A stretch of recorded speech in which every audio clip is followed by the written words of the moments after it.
नमस्ते।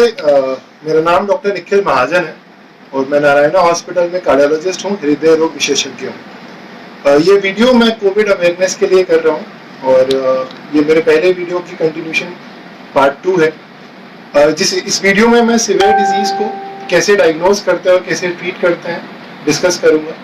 Plus frequently आज questions जो मेरी वॉल पे थे और जो मैं इंटरनेट से निकाल पाया उनको जवाब देने की मैं कोशिश करूँगा। सो सिवियर डिजीज, कोविड-19 सिवियर डिजीज हम तब बोलते हैं जब किसी भी वजह से जो लंग्स की इन्वॉल्वमेंट है वो इतनी ज़्यादा हो जाती है कि शरीर में ऑक्सीजन कम होने की वजह से इंसान को हॉस्पिटलाइज करना पड़ता है।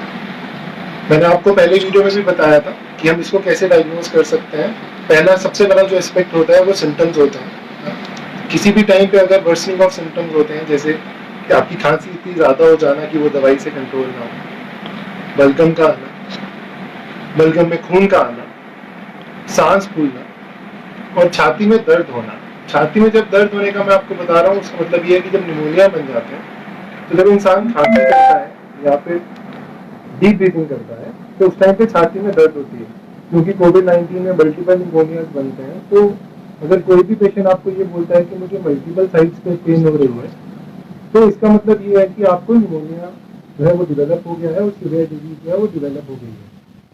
ठीक है, तो ये पहला एस्पेक्ट है सिम्टम्स का, जिससे हम डायग्नोज करते हैं। सेकेंड एस्पेक्ट है जो बायोमार्कर्स मैंने आपको अपनी लास्ट वीडियो में भी बताए थे, तो इंक्लूड करते हैं ESR, CRP, interleukin 6, D dimer और फेरेटिन। अगर ये मार्कर्स बढ़े हुए हैं तो दैट इज ऑल्सो सजेस्टेड कि हम सीवियर डिजीज में या तो हम आ चुके हैं या तो हम आने वाले हैं। थर्ड एस्पेक्ट जो है वो सैचुरेशन का है, जो हम पल्स ऑक्सीमीटर, जो मैंने आपको लास्ट टाइम भी बताया था कि बहुत इंपॉर्टेंट एस्पेक्ट है पल्स ऑक्सीमीटर। किसी भी टाइम पे अगर सैचुरेशन 92 या उससे कम हो जाती है तो as per the current guidelines आप सीवियर डिजीज में फॉल कर रहे हैं और आपको दाखिले मतलब हॉस्पिटलाइज होने की जरूरत पड़ेगी। जो इसमें इंपॉर्टेंट एस्पेक्ट है जो मैं आपको बताना चाहता हूँ वो ये है कि अगर किसी इंसान को सीवियर डिजीज हो रही है, that is not the end of life. वैसे पेशेंट को हम हॉस्पिटलाइज करके आज की डेट में अगर हम 100 पेशेंट को दाखिल कर रहे हैं तो हम 100 पेशेंट को डिस्चार्ज कर रहे हैं बिल्कुल ठीक हालात में। तो जो एस्पेक्ट है वो ये है कि आपको पता हो कि हमें सीवियर डिजीज हो रहा है। अगर ये सब जो मैंने आपको लक्षण बताए हैं, अगर ये लक्षण किसी इंसान में आते हैं तो हम इसको डायग्नोज करने के लिए एक CT स्कैन करते हैं छाती का। एक्सरे इज ऑल्सो वैल्यूएबल, मतलब उसकी भी बहुत इंपॉर्टेंस है, बट जो सबसे अच्छा डायग्नोसिस बनता है वो CT स्कैन में बनता है और जिससे हम एक स्कोरिंग करते हैं और जिससे हम डायग्नोज कर लेते हैं कि पेशेंट को सीवियर डिजीज है। एक बार अगर किसी इंसान को सीवियर डिजीज डायग्नोज हो जाती है तो इन एडिशन, जो मैंने आपको लास्ट वीडियो में थेरेपी बताई थी जो हम माइल्ड डिजीज में देते हैं, वाइटामिन की सिम्टोमेटिक रिलीफ की, उसके एडिशन में पेशेंट को हम हॉस्पिटलाइज करते हैं। ऐसे पेशेंट्स में हम ऑक्सीजन देते हैं और कुछ दवाइयाँ देते हैं। जो दवाइयाँ हैं वो एक ट्रिपल थेरेपी को इंक्लूड करती है, जिसमें सबसे पहले और सबसे इम्पोर्टेंट है एंटीवायरल, जिसमें रेमडेसिविर एक दवाई आती है, वो हम देते हैं ऐसे पेशेंट्स में। उसके अलावा हम ऐसे पेशेंट्स में ब्लड थिनर, हेपारिन जिसको हमारी लैंग्वेज में बोलते हैं, एक स्पेशल तरह का ब्लड थिनर होता है क्योंकि फेफड़ों में ब्लड क्लॉट्स बनते हैं और सांस लेने में दिक्कत होती है, तो हम हेपारिन देते हैं। प्लस स्टीरॉइड्स का इसमें रोल है। स्टीरॉइड्स का जो रोल है वो एक स्टीरॉइड है डेक्सामेथासोन, जिसकी डोज 6 मिलीग्राम पर डे है। वो रिकमेंडेड, बट डिफरेंट डॉक्टर्स अलग अलग डोजेज में उसको देते हैं, बट 6 मिलीग्राम से ज़्यादा ही देते हैं, कम नहीं देते, एटलीस्ट फॉर 10 डेज। ये थेरेपी जो है हम 10 दिन के लिए रिकमेंडेड है। ये आपने स्टीरॉइड 10 दिन के लिए देना, ब्लड थिनर भी हम 10 दिन के लिए देते हैं, प्लस जो रेमडेसिविर है वो minimum of 5 days to maximum of 9 days हमें देना होगा। This is how we treat. इसके अलावा अगर किसी भी टाइम पे किसी पेशेंट को इसके बावजूद भी फर्क नहीं आ रहा और हमें नेक्स्ट चीज सोचनी है तो एक दवाई होती है टॉसिलिजुमाब, वो हम ट्राई करते हैं और उससे काफी पेशेंट जो इस थेरेपी को रिस्पॉन्ड नहीं कर रहे होते वो भी रिस्पॉन्ड करते हैं। जो पेशेंट सीवियर डिजीज में होते हैं तो उनको करंट गाइडलाइंस के हिसाब से हर तीसरे दिन, एवरी 72 आवर्स, हमें ये मार्कर्स जो है वो बायोमार्कर्स करने होते हैं। उससे हमें पता लगता है कि हम किस स्टेज पे अभी पहुंचे। ठीक है, सो दिस इज, ये तरीका है जिससे हम सीवियर डिजीज को डायग्नोज करते हैं और मैनेज करते हैं। Now I will shift to the next section, that is frequently asked questions. No. So पहला क्वेश्चन है कि ऑक्सीजन सैचुरेशन कितनी होनी चाहिए और पल्स ऑक्सीमीटर को कैसे इस्तेमाल करें।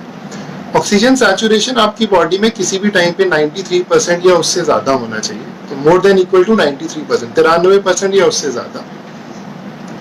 तो पल्स ऑक्सीमीटर को इस्तेमाल करने के लिए आप जैसे पल्स ऑक्सीमीटर को लगाते हैं अपनी फिंगर के साथ, वेट करिए एटलीस्ट 10 to 15 सेकेंड्स के लिए वेट करिए, जिसके बाद जो वैल्यू है वो स्टेबल हो जाएगी। एक बार जब वैल्यू स्टेबल हो जाती है उसके बाद जो वैल्यू आती है परसिस्टेंटली वो सेम रहेगी या 1% ऊपर नीचे हो सकती है, वो आपकी वैल्यू जो है उसको हम मानते हैं और वही आपकी ऑक्सीजन सैचुरेशन है। सेकेंड क्वेश्चन है कि क्या रैपिड टेस्ट ट्रस्टवर्दी है और वो आरटीपीसीआर से कैसे डिफरेंट है। रैपिड टेस्ट जो है, देखिए हर एक टेस्ट की कुछ कमियां होती हैं, बट रैपिड टेस्ट अगर पॉजिटिव आ रहा है तो उसमें दूसरा कोई और टेस्ट करने की जरूरत नहीं है, क्योंकि अगर रैपिड टेस्ट पॉजिटिव है मतलब बीमारी है, तो उसको हम स्पेसिफिसिटी बोलते हैं, तो उसकी स्पेसिफिसिटी बहुत हाई है।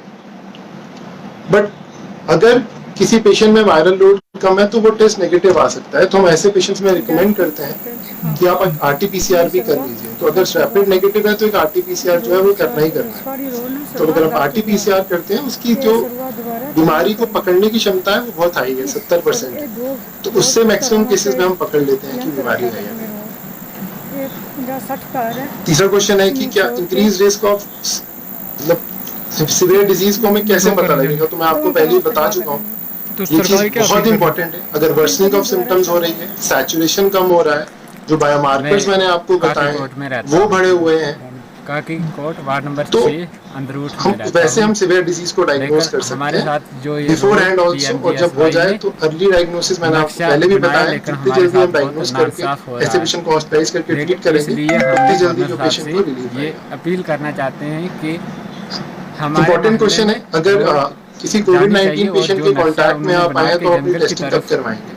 अगर आप किसी भी कोविड-19 पॉजिटिव पेशेंट के कांटेक्ट में आए हैं तो जो आपकी टेस्टिंग है गांव में वो 5th डे पे रिकमेंडेड है। तो स्टार्टिंग फ्रॉम वो डे 0 है जिस दिन आप कांटेक्ट में हैं, उसके 5 दिन बाद आपने टेस्ट अपना करवाना है का जो डिपार्टमेंट है और अगर डिपेंडिंग अपॉन द रिजल्ट्स हम आगे बढ़ कर रहा सकते है। इसलिए कोई दवाई है जो मुझे स्टॉप करनी है अगर मुझे कोविड-19 डायग्नोज हुआ है। एक दवाई काफी चर्चा पे रही, वो ब्लड प्रेशर की दवाई है, बट जो गाइडलाइंस आई हैं American college of cardiology society से, वो सीधा रिकमेंड करती हैं कि कोई दवाई बंद करने की जरूरत नहीं है अगर आप कोविड-19 डायग्नोज हो जाते हैं तो।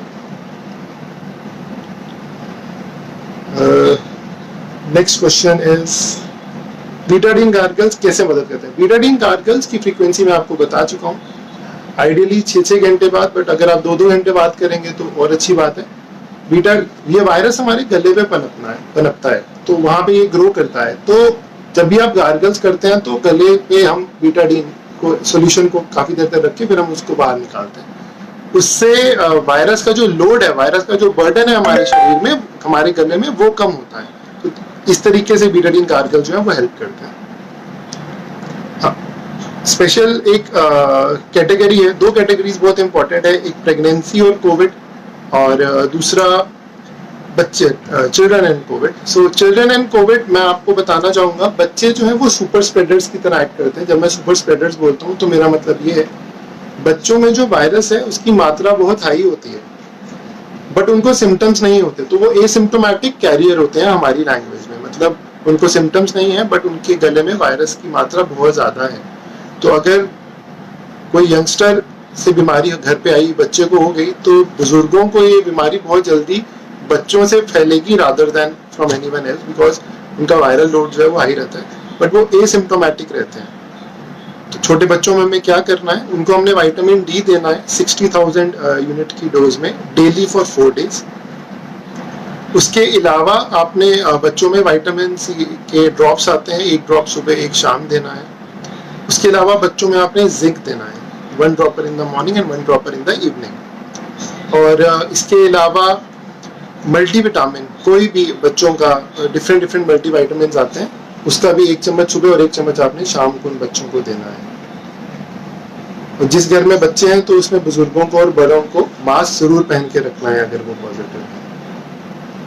इसके अलावा एक क्वेश्चन जो बहुत इंपॉर्टेंट और बहुत फ्रिक्वेंटली पूछा जाता है कि क्या अगर हम सब पॉजिटिव हैं एक घर में तो हमें क्या हम साथ में बैठ के खाना खा सकते हैं, क्या हम साथ में रह सकते हैं? बिल्कुल भी नहीं।